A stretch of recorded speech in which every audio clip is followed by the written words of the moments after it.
सप्टेंबरपासून जीएसटीचे नवे दर लागू होणार आहेत. जुना स्टॉक संपेपर्यंत ग्राहकांना फायदा होणार नाही. चिल्लर व्यापारी महासंघानं असं म्हटलेलं आहे.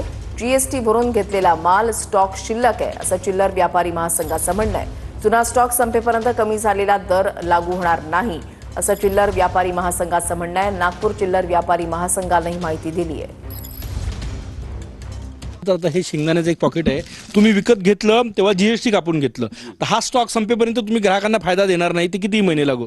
प्रश्नच नाही ना, कारण तेजी मंदी वेगळा प्रकार आहे, पण टॅक्सेशन हा वेगळा प्रकार आहे. तेजी मंदीमध्ये आम्ही एकदाचं, कारण आम्हाला माहीत असते की तेजी झाली की आम्ही त्याच्यातून फायदा घेऊ शकतो, पण ज्या ठिकाणी टॅक्सेशन आलं तर टॅक्सेशनमध्ये हे कधीच शक्य होत नाही.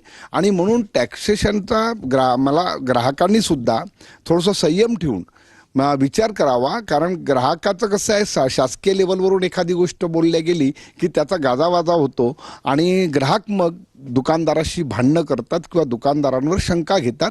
तर मला असं वाटतं की ग्राहकांनी थोडं संयम पाळून, कधीपासून कधी वस्तू समजा ही MRP सहित एक प्रॉडक्ट त्यांच्याकडे आलं आणि याची किंमत 47 रुपये आहे, जोपर्यंत हा स्टॉक संपत नाही, याच्यावरची MRP बदलून येत नाही, तोपर्यंत ग्राहकांना दिलासा नाही. जीएसटीचे दर केंद्र सरकारनं कमी केलेले आहे, ते लागू 22 तारखेपासून होणार आहे. परंतु जोपर्यंत स्टॉक संपणार नाही तोपर्यंत सर्वसामान्य ग्राहकांना याचा फायदा होणार नाही. कॅमेरामॅन सचिन सयांसह गजानन उमाटे, TV9 मराठी, नागपूर.